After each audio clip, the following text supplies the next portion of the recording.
नमस्कार। बिहार विधानसभा चुनाव पर हमारी खास पेशकश किस्सा कुर्सी का देख रहे हैं आप। मैं हूं आपके साथ रोहित पुनेठा। बिहार में इस वक्त चुनावी जंग अपनी रफ्तार पकड़ चुकी है।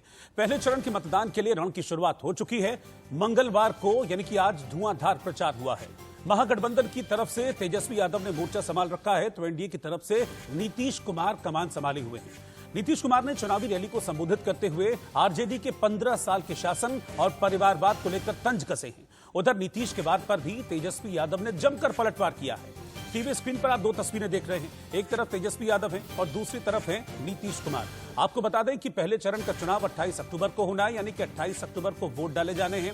16 जिले हैं जिनमें पहले चरण की 71 सीटों पर वोटिंग होगी और उसको लेकर इस समय बिहार में जबरदस्त सियासी माहौल, सियासी घमासान मचा हुआ है। दो बड़ी पार्टियां, तेजस्वी यादव आरजेडी के नेता हैं, महागठबंधन के नेता हैं, और दूसरी तस्वीर है नीतीश कुमार की जो एनडीए के साथ गठबंधन में, बीजेपी के साथ गठबंधन में चुनाव लड़ रही है। दोनों एक दूसरे पर प्रत्यारोप कर रहे हैं। नीतीश कुमार जहां परिवारवाद का तंज कसते हैं, लालू यादव के 15 सालों के शासनकाल को लेकर तंज कसते हैं, तो वहीं तेजस्वी यादव युवा की बात करते हुए दिखते हैं, बेरोजगारी की बात करते हुए दिखते हैं और नीतीश सरकार के खिलाफ इस बार माहौल होने की बात वो करते हैं, एंटी इनकम्बेंसी की बात वो करते हैं। देखना यह होगा कि किसके पक्ष में ये सारी बातें जाती हैं, लेकिन फिलहाल इस वक्त जबरदस्त घमासान मचा हुआ है बिहार में। तो बिहार में नामांकन का दौर भी शुरू हो गया है। मंगलवार को समस्तीपुर के हसनपुर से लालू यादव के बड़े बेटे तेज प्रताप यादव ने अपना नामांकन दाखिल किया। हसनपुर में दूसरे चरण में मतदान होना है। इस चुनाव में तेज प्रताप अपनी पुरानी महुआ सीट को छोड़कर हसनपुर से मैदान में उतरे हैं। यहां उनका मुकाबला जेडीयू के राजकुमार राय से है। राजकुमार इस सीट के मौजूदा विधायक हैं। वहीं नामांकन भरने के बाद तेज प्रताप यादव से खास बातचीत की है हमारे संवाददाता ने। आइए देखते हैं कि क्या दावे कर रहे हैं तेज प्रताप। हमारे साथ हैं बिहार के पूर्व स्वास्थ्य मंत्री जो अभी नॉमिनेशन फाइल कर चुके हैं अपना। तेज प्रताप जी, सबसे पहले तो आपको मुबारकबाद, आपने अपना नॉमिनेशन फाइल किया हसनपुर सीट से। इस बार हसनपुर क्यों? हसनपुर शुरू से ही पिछड़ा रहा है और यहाँ की महान जनता का मांग था कि हसनपुर से आकर के चुनाव लड़े। आज से नहीं, बहुत दिन पहले से, कई एक सालों से यहाँ का लोग का डिमांड था कि अपने पिताजी का नाम लेकर के कि अपने बच्चों को यहाँ से लड़ाने का काम कीजिए। कुछ ऐसे काम जो आप गिनाना चाहेंगे जो आपने महुआ विधानसभा में? महुआ में मेडिकल कॉलेज, रोड से लेकर के बिजली से लेकर अस्पताल से लेकर हर एक चीज हमने, जो एक जनता ने हमको चुना था वहाँ पे, और वहाँ की महान जनता ने भी चुना था हमें, और वहाँ का दायित्व हमें दिया था काम करने के लिए। हमने काम करने का काम किया वहाँ पे पूरे तरीके से। और फिर उसी तरीके से यहाँ भी जनता का मांग है कि मेडिकल कॉलेज और डिग्री कॉलेज खोला जाए, तो उसको भी हम फुलफिल करने के लिए यहाँ पे जनता के बीच में हमारे लालू प्रसाद यादव की जो लेगेसी है उसको आपको फॉलो करना है। इस बार चुनाव उनके बिना है, वो नहीं है, तो कैसे आप उनकी कमी? बिहार की जनता तमाम लालू यादव है और लालू मैं हो जाए। अरे इनको हटाओ। बूढ़ों का आशीर्वाद भी आपको मिल रहा है? पूरे यहाँ की महान जनता का पूरा आशीर्वाद, प्रणाम, इसी से माता पिता का आशीर्वाद लेकर के मैं यहाँ पे आया हूँ। चल बढ़ाओ, माता पिता का आशीर्वाद लेकर के मैं यहाँ तक आया हूँ। हम जो लोग आदमी आपकी इस रैली में देख रहे हैं, क्या कहना चाहेंगे? सारे वर्ग के लोग, हर एक उम्र के लोग यहाँ पे एकत्रित हुए हैं, हमें सपोर्ट कर रहे हैं और हमें पूरा ऊर्जा मिल रहा है। तो नामांकन दाखिल करने के लिए पहुंचे थे तेज प्रताप यादव, नामांकन दाखिल किया। दूसरे चरण में सीट है हसनपुर सीट, जिस पर नामांकन दाखिल करने के लिए पहुंचे थे। लेकिन जो दूसरे चरण का मतदान होना है उसके लिए भी नामांकन की प्रक्रिया अभी चल रही है। इस बीच तेज प्रताप यादव के साथ उनके छोटे भाई और महागठबंधन की तरफ से मुख्यमंत्री पद के उम्मीदवार तेजस्वी यादव भी मौजूद थे। उन्होंने क्या कहा इस मौके पर, वो दिखाते हैं पहले आपको। नीतीश कुमार जी 15 साल तक बिहार के मुख्यमंत्री रहे। 15 साल में आपने बताइए गरीबी क्यों नहीं खत्म की, बेरोजगारी क्यों नहीं खत्म की, पलायन क्यों नहीं खत्म किया, भूखमरी क्यों नहीं खत्म की? आज भी जो लोग हैं, किसान हो, मजदूर हो, आप अपमानित करने का काम करते हो, नौजवानों पर लाठी चलाने का काम करते हो। हम लोग जब नौकरी की बात करते हैं, रोजगार दिलाने की बात करते हैं तो उनको हंसी आती है।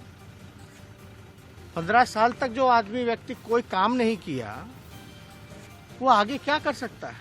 इनको तो रोजगार को लेकर नीतीश कुमार और उनकी सरकार पर वार करते हुए दिखे हैं अभी तेजस्वी यादव।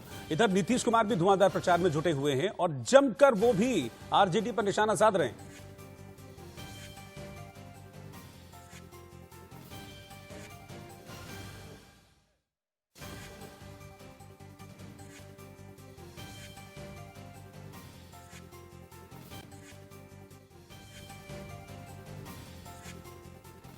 आपको बता दें कि बिहार की लड़ाई में एनसीपी इस बार अलग होकर चुनाव लड़ रही है। बिहार निवडणुकीमध्ये राष्ट्रवादी काँग्रेस पार्टीची तयारी होती की काँग्रेस आणि आरजेडीच्या महागठबंधन बरोबर जावं आणि मागेही आम्ही त्यांच्या बरोबर नेहमी साथ दिलेला आहे। तरी देखील यंदा आरजेडी आणि काँग्रेसने आमच्या बोलण्या झाल्यानंतरही एकही जागा आम्हाला कबूल केली नाही आणि त्यामुळे राष्ट्रवादी काँग्रेस आता स्वबळावर या निवडणुकीमध्ये भाग घेत आहे। राहिला प्रश्न शिवसेना आणि एनसीपीच्या बिहारमध्ये एकत्र जाणं ते शक्य नाही। आमचे पार्टीच्या ध्येय धोरण आणि पार्टीचे जे तिथले आमचे कार्यकर्ते आहे ते स्वतंत्र लढाईच्या मनस्थितीत आहे आणि म्हणून कुठलाही तडजोड शिवसेना बरोबर बिहारमध्ये आम्ही करणार नाही। लेकिन ये समझ लीजिए कि बिहार में इस वक्त जो मुख्य तौर पर मुकाबला है या फिर उसे कांटे की टक्कर कह लीजिए, वो महागठबंधन और एनडीए गठबंधन के बीच में है। महागठबंधन कौन? महागठबंधन मतलब जिसमें आरजेडी है, महागठबंधन का मतलब है जिसमें कांग्रेस है। मेन दो ये बड़ी पार्टियां हैं, आरजेडी और कांग्रेस ये महागठबंधन का हिस्सा है और जेडीयू यानी कि नीतीश कुमार की पार्टी और बीजेपी ये एनडीए का हिस्सा है। ये लोग आमने सामने हैं और इन दोनों के बीच ही मुख्य टक्कर मानी जा रही है। लेकिन यह भी माना जा रहा है कि कहीं ना कहीं अगर कुछ चमत्कार करने में कामयाब रहे चिराग पासवान तो वो किंग मेकर की भूमिका में भी आ सकते हैं। रजत राकेश टंडन इस वक्त मेरे साथ जुड़ रहे हैं, मैं सीधा उन्हीं के पास चलूंगा, उनसे बात करेंगे। लेकिन इस बीच आपको बता दें कि लगातार एक एक गुजरते दिन के साथ बिहार की टक्कर जो है वो रोमांचक होती जा रही है। एक चीज बड़ी खास है, चाहे वो नीतीश कुमार हो चाहे वो तेजस्वी यादव हो, बातचीत दोनों जो 15 साल की कर रहे हैं। नीतीश कुमार कहते हैं कि जो 15 सालों का जंगल राज रहा लालू यादव पर तंज कसते हुए दिखते हैं। वहीं तेजस्वी यादव भी नीतीश कुमार के 15 सालों के शासन की बात कर रहे हैं। वो कहते हैं कि इस दौरान बेरोजगारी बढ़ी है, रोजगार नहीं मिला है। पिछले दिनों तेजस्वी यादव ने यह भी वादा किया था कि मैं अगर सत्ता में आ गया, मैं अगर मुख्यमंत्री बन गया तो सरकारी नौकरियों की बहार लगा दूंगा। लेकिन कल जब नीतीश कुमार पब्लिक के सामने आए थे तब उन्होंने ये कहा था कि सबको सरकारी नौकरी देना संभव नहीं है।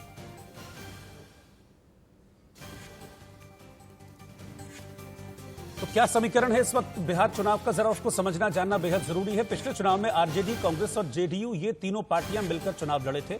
तीनों दल एक दूसरे को अपना वोट बैंक ट्रांसफर करवाने में सफल हुए थे और यही वजह थी कि पिछली बार सरकार इन लोगों ने बना ली थी। इस बार जेडीयू और बीजेपी एक साथ चुनाव मैदान में, यानी कि जो पुराना गठबंधन था वो वापस इस बार बिहार के मैदान में उतरा हुआ है। नीतीश कुमार का वोट बैंक इस बार महागठबंधन में डिफरेंस जो है वो दिखा रहा है। आरजेडी का वोट बैंक जेडीयू के खिलाफ खड़ा हुआ दिखाई दे रहा है।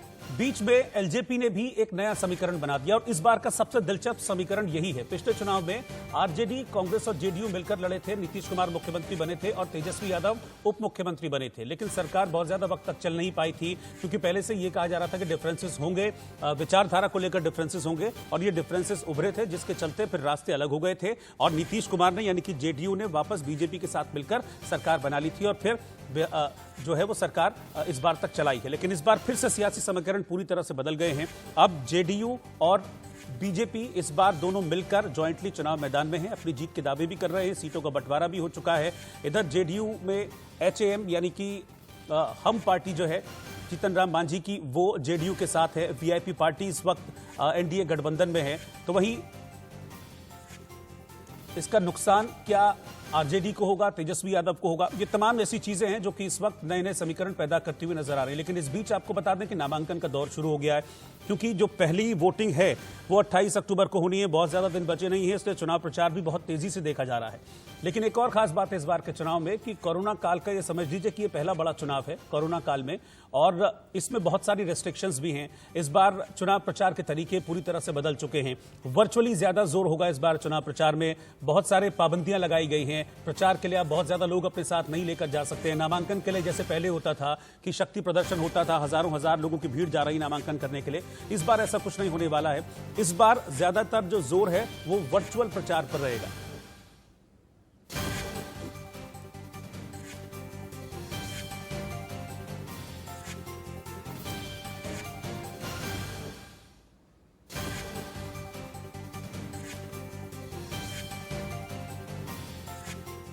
देखिए, बिहार का जो चुनाव है इसमें बहुत सारे मुद्दे हैं, लेकिन सबसे बड़ा मुद्दा जो इस बार तेजस्वी यादव बना रहे हैं या आरजेडी बना रही है या महागठबंधन बना रहा है वो रोजगार को लेकर है, बेरोजगारी को लेकर है कि नीतीश सरकार अपने इस कार्यकाल में रोजगार देने में कामयाब नहीं रही है। इसको मुद्दा बनाया जा रहा है। बिहार में क्या हाल है इस वक्त बेरोजगारी का, रोजगार का, वो हम जरा इस स्थिति को समझ लें। ग्रामीण इलाकों की बात करें तो बेरोजगारी दर ये 6 कुल जो बेरोजगारी दर है ग्रामीण इलाकों में वो है 6.8%, जिसमें अगर पुरुषों के हिसाब से हम इसको देखें तो 7% है बेरोजगारी दर, महिलाओं का बेरोजगारी दर 2.3% है। लेकिन अगर ये ग्रामीण इलाकों से निकलकर हम पहुंच जाते हैं शहरी इलाकों में, तो शहरी इलाकों में ये बेरोजगारी दर बढ़ जाती है। कुल यहां पर बेरोजगारी दर जैसा कि आप देख सकते हैं कि 9% है। पुरुषों की बेरोजगारी दर 9.3% है। वहीं अगर हम महिलाओं की बात करें तो ये 6.2%, यानी कि शहरी क्षेत्र जो है वहां पर ग्रामीण क्षेत्र के मुकाबले बेरोजगारी ज्यादा है। और इसको एक बड़ा मुद्दा बनाया है तेजस्वी यादव ने। वो बार बार जहां जहां बात कर रहे हैं, जहां जहां वो अपना संबोधन दे रहे हैं, वो सिर्फ रोजगार की बात करते हुए दिखते हैं। वो ये भी कहते हैं कि अगर मैं आ गया या मैं मुख्यमंत्री बन गया तो सरकारी नौकरियों की बाहर लगा दूंगा। पिछले दिनों उन्होंने ये स्टेटमेंट भी जारी किया था। लेकिन कल हमने देखा था जब नीतीश कुमार जनता से रूबरू हुए थे, उन्होंने एक वर्चुअल रैली की थी। उस रैली के जरिए नीतीश कुमार ने कहा था कि सबको सरकारी नौकरी देना संभव नहीं है। तो दोनों अपनी अपनी अलग अलग बात करते हुए नजर आ रहे हैं। तो रोजगार यानी कि एक बड़ा मुद्दा होने जा रहा है। और ये जो बेरोजगारी दर हम आपको दिखा रहे हैं, इस बेरोजगारी दर को विपक्ष यानी कि आरजेडी यानी कि कांग्रेस एक बड़े हथियार के रूप में जरूर उठाएगी इस बार के विधानसभा चुनाव में। और इसी बेरोजगारी दर को लेकर हिट करने की कोशिश करेगी सत्ता पक्ष को, यानी कि जेडीयू और बीजेपी को हिट करने की कोशिश जरूर आरजेडी की तरफ से इस बार के विधानसभा चुनाव में की जाएगी।